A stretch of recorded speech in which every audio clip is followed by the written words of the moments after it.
Her name was Amara. She was 24 years old, standing barefoot on a red dirt road in a small village outside Lagos, Nigeria. The sun was brutal. The air smelled of dust and palm oil.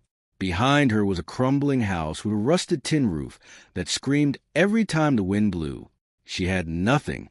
No father. He died when she was 7. A truck hit him on the expressway. No compensation.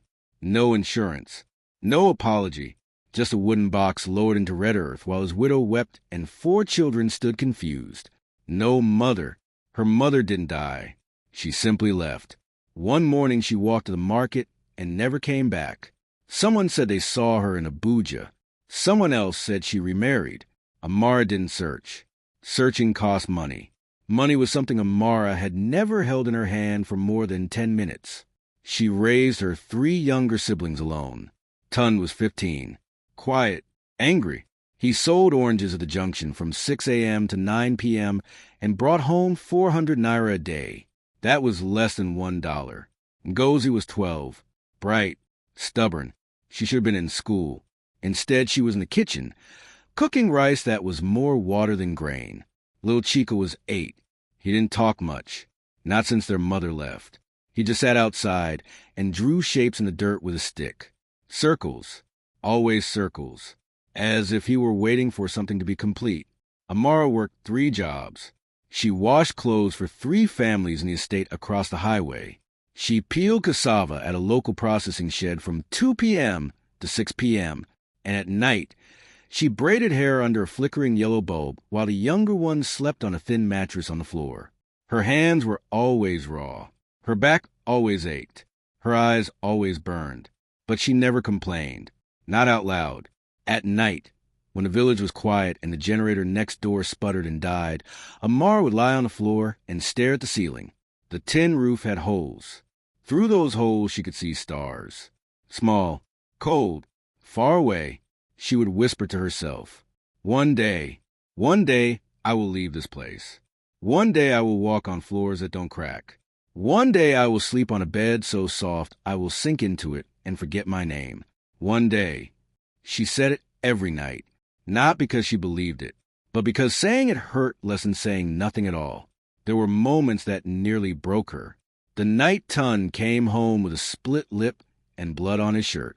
He had been beaten by area boys who wanted his orange money. He had no money to give, so they took his dignity instead. He stood in the doorway, shaking, tears streaming down his face, and said, "I'm tired, Amara. I'm so tired." She held him. She didn't cry. She couldn't cry. If she started, she might never stop. She just held him and whispered, I know, but we keep going." There was the afternoon Ngozi came home from the well, carrying water on her head. She was 12. The bucket was too heavy. She stumbled. The water spilled. All of it, gone. She stood in the middle of the road, soaking wet, and screamed at the sky. Why is everything so hard? Amara watched from a window. Her heart cracked, but she walked outside, picked up the bucket, and said calmly, "Because we are strong enough to carry it. Come, we'll go back together." And there was the morning Chica asked a question. They were eating breakfast. Bread. Just bread. No butter. No tea. Just dry bread torn into 4 pieces. Chica looked at his piece, looked at Amara, and asked, "Did Mama leave because we are poor?" Silence. The kind of silence that is weight, that sits on your chest and presses down until your ribs creak. Amara swallowed. She forced a smile. A terrible, fragile smile. "No, baby. Mama left because she forgot how to stay. But I will never forget. I am right here, and I am never leaving." Chica nodded. He went back to drawing circles in the dust. Years passed like this, grinding, surviving, barely breathing. Amara turned 25, then 26, then 27. Nothing changed. The rich got richer, the poor got poorer, and Amara stayed exactly where she was, on the floor, looking at stars through holes in the roof. She stopped whispering one day. She stopped believing in it. Hope, she decided, was just another word for slow torture. It was a Tuesday. Amara remembered that because Tuesdays were the worst.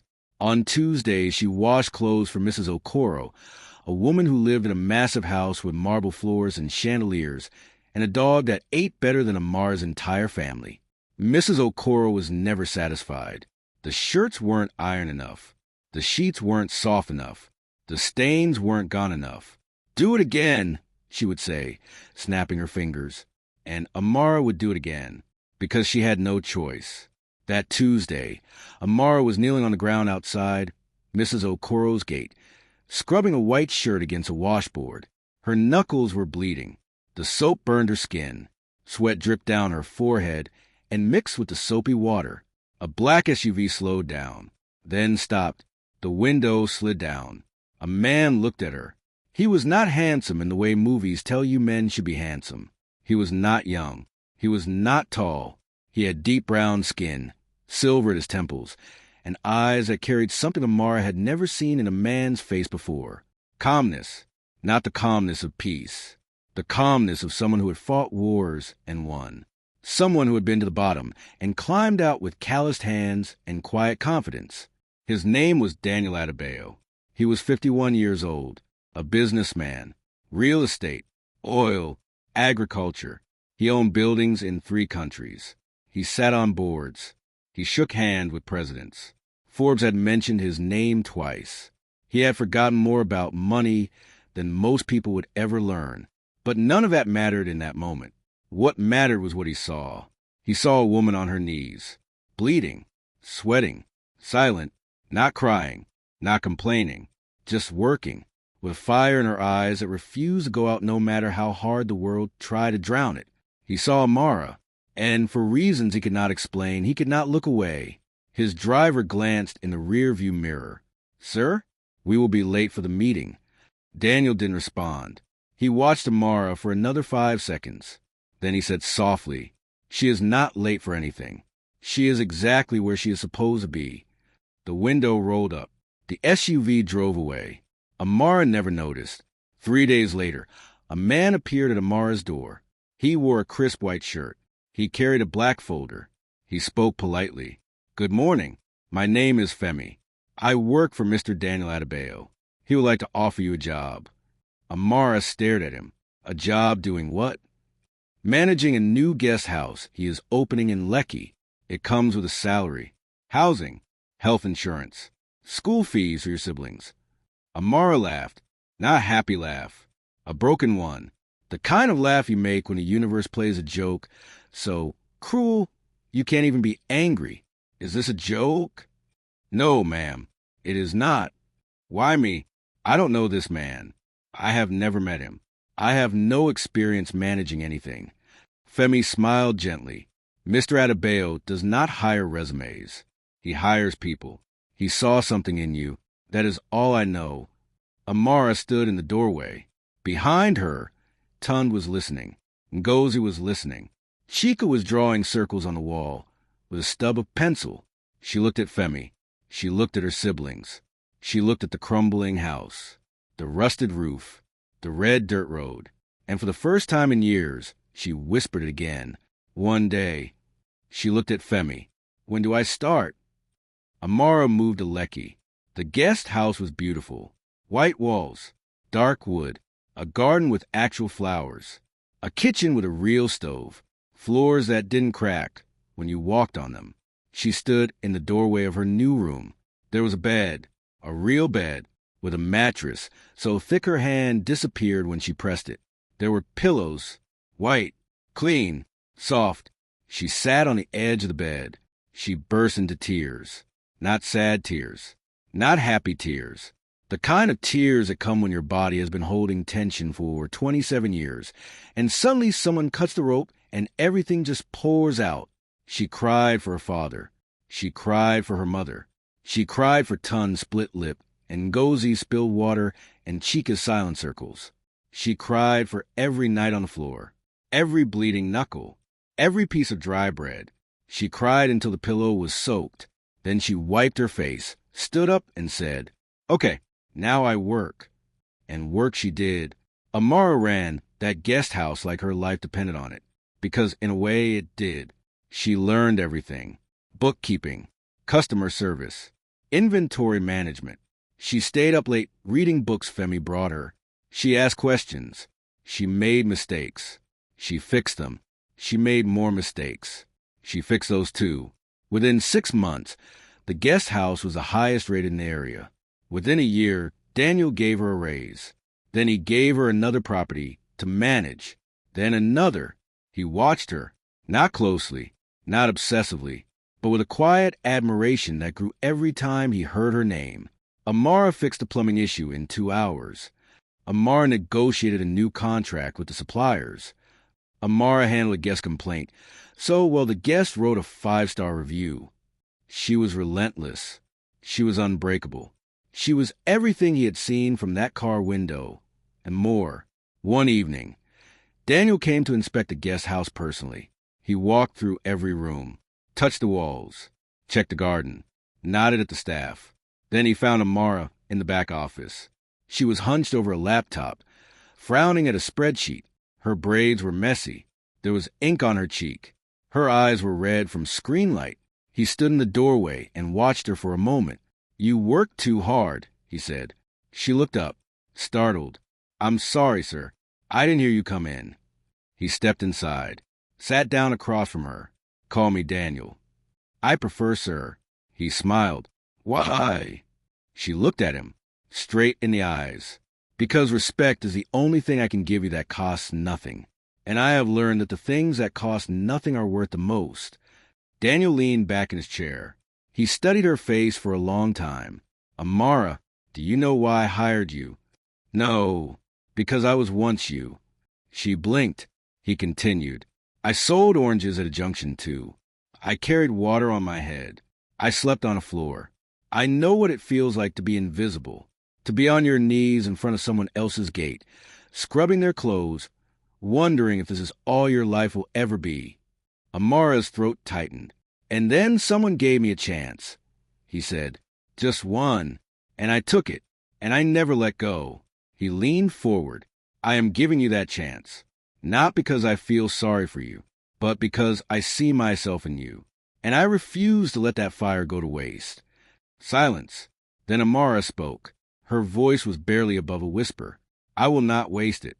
I promise." Daniel nodded. He stood. He walked to the door. Then he stopped. "Amara." "Yes." "Stop working at midnight. Even fire needs rest." He left.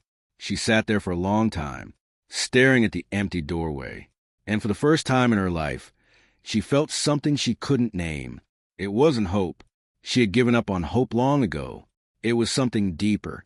It was a feeling of being seen. Over the next 2 years, Daniel transformed Amara's life in ways she could never have imagined. He didn't just give her a job. He gave her an education. He paid for online courses in business management, finance, and entrepreneurship. He sent her to seminars. He introduced her to people, real people, people with power and connections, and ideas that made Amara's head spin. He gave Tund a scholarship to study engineering. Tund, who once sold oranges with split lip, was now in a classroom, building things. He gave Ngozi a place at a private school. Ngozi, who once screamed at the sky over spilled water, was now debating physics and chemistry with kids who had never known hunger. He gave Chica art classes because Amara told Daniel about the circles. Daniel didn't question it. He simply said, "The boy sees something we don't. Let him see it." And he gave Amara a home, not a room above a guest house. A home, a 3-bedroom apartment with a balcony and a view of the lagoon. There were flowers on the kitchen table, books on the shelves, a mattress so soft she sometimes forgot to set an alarm because she didn't want to leave it. She stood on that balcony one evening. The sun was setting over the water, orange and gold and purple. The air smelled of salt and warmth. Tun was inside, studying. Ngozi was on the phone with a friend, laughing. Chica was at the kitchen table, painting. Not circles anymore. Sunsets. Amara rested her hands on the railing. She breathed in deep, and she cried again. But this time they were quiet tears, grateful tears. The kind that fall when you realize the thing you whispered into the dark for 27 years actually heard you. One day, One day had come. Daniel became more than an employer. He became a mentor, a confidant, a constant. They had dinner once a week, always at the same restaurant, always the same table by the window. He would ask about the properties. She would report. He would listen. She would ask about his projects. He would share. She would listen. Somewhere along the way, the dinners stopped being about business. They talked about books, about music, about the ocean, and whether it was possible to love something so vast without being afraid of it. They talked about loneliness. Daniel had been alone for 15 years. His wife left him when he was still building his empire. She said he loved his work more than her. Maybe she was right. He never denied it. "I built a world," he said one evening, stirring his coffee slowly. "But I forgot to build someone to share it with." Amara looked at him. "You share it with me." He looked at her. Something shifted in his eyes. Something ancient and tender and afraid. "Yes," he said quietly. "I suppose I did." A year later, they were together. Not loudly, not dramatically, not with grand declarations or cinematic kisses. It happened slowly, the way dawn happens. You don't see it coming until the light is already there. He held her hand at a charity event. She didn't pull away. She brought him soup when he was sick. He didn't protest. He kissed her forehead one night outside her apartment. She closed her eyes and let the warmth of it sink into her bones. And one evening, on that same balcony overlooking the lagoon, he said, "I don't know how to say this without sounding like an old man." "Then sound like an old man." He laughed, a real laugh, deep and full. "Amara, you are the best thing I have ever built. Better than any building. Better than any deal. I want to spend the rest of my life making sure you never have to whisper, 'One day again,' because every day is already here." She kissed him, and for a while it was perfect. But stories like this always have a turn. And this one begins with a question. When does gratitude become resentment? Amara had everything. But having everything comes at a cost nobody warns you about. When you have nothing, you are free in a strange way. You have nothing to lose, nothing to protect, nothing to fear. The world can take nothing from you because you already have nothing. But when you have everything, you become afraid. Afraid of losing it. Afraid of going back. Afraid that the floor beneath you is temporary. That the bed will be taken. That the balcony will crumble. That the sunset will fade and you'll be standing on that red dirt road again, barefoot, bleeding, whispering into the dark. Amara began to notice things she hadn't noticed before. She noticed that people treated Daniel differently, with deference, with fear, with fake smiles and bowed heads. He was powerful, and power, she realized, was not just money, it was gravity. People orbited him. They adjusted their paths around him without even knowing it. And she noticed something else. She was in his orbit too.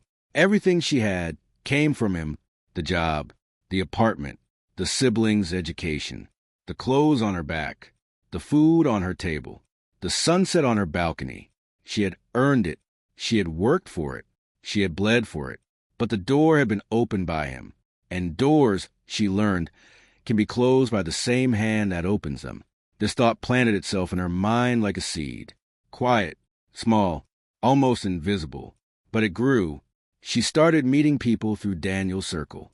Powerful people, ambitious people, people who spoke about empires and legacies and futures that stretched beyond one man's generosity.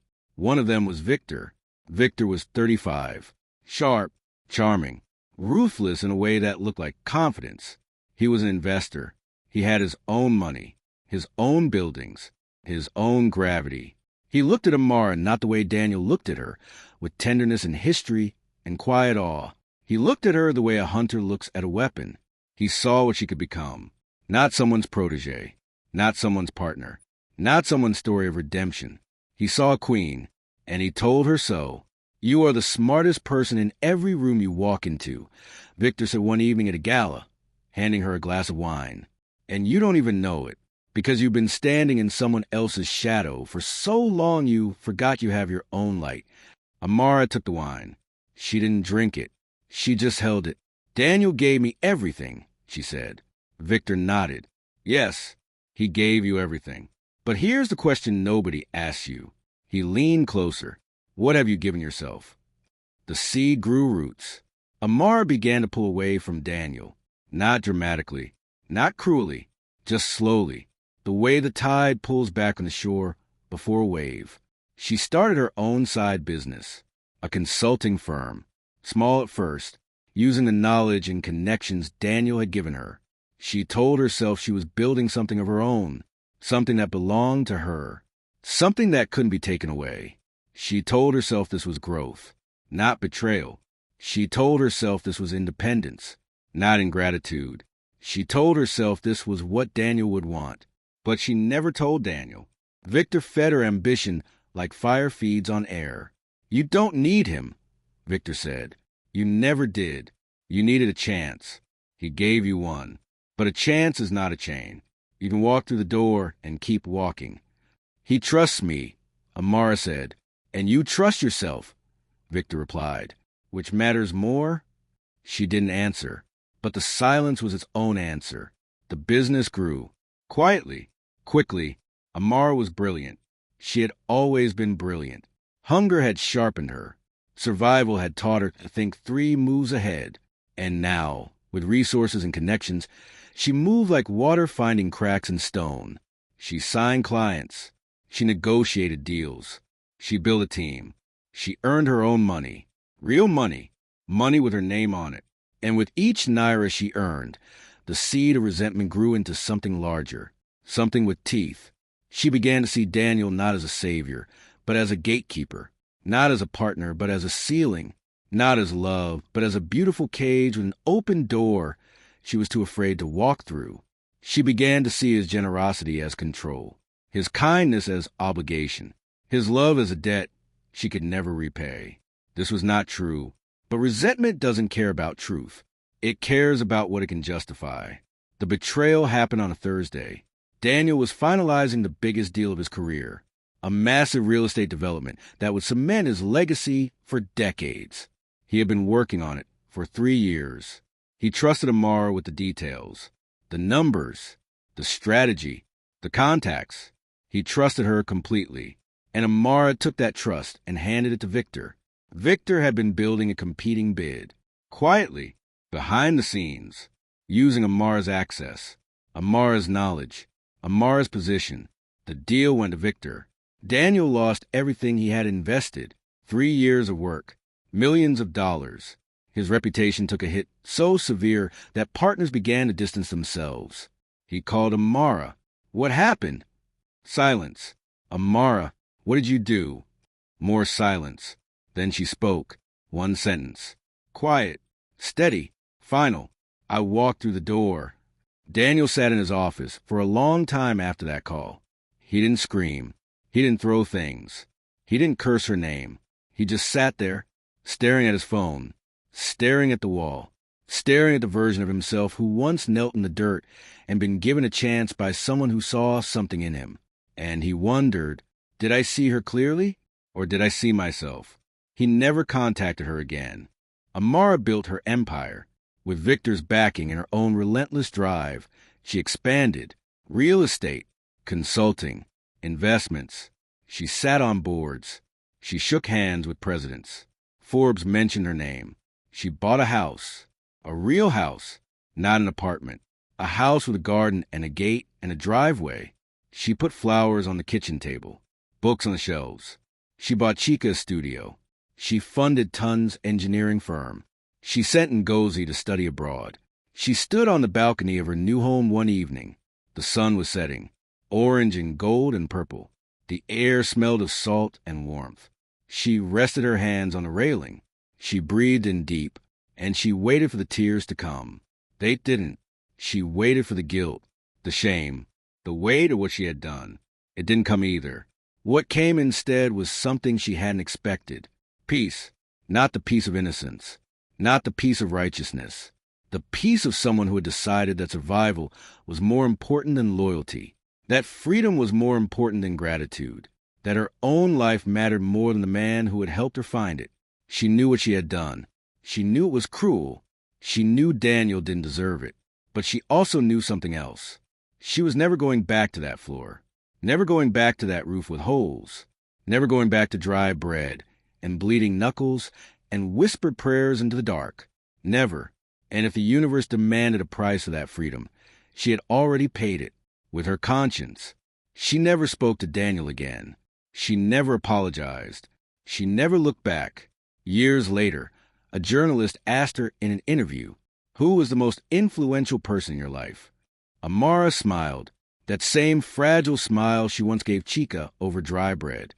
"Myself," she said, "because I am the one who refused to stay where the world put me."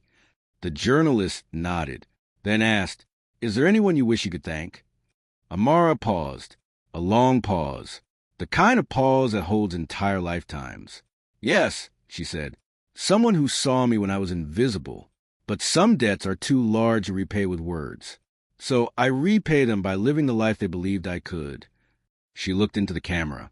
"One day," she whispered, and smiled. Daniel grew older, quieter.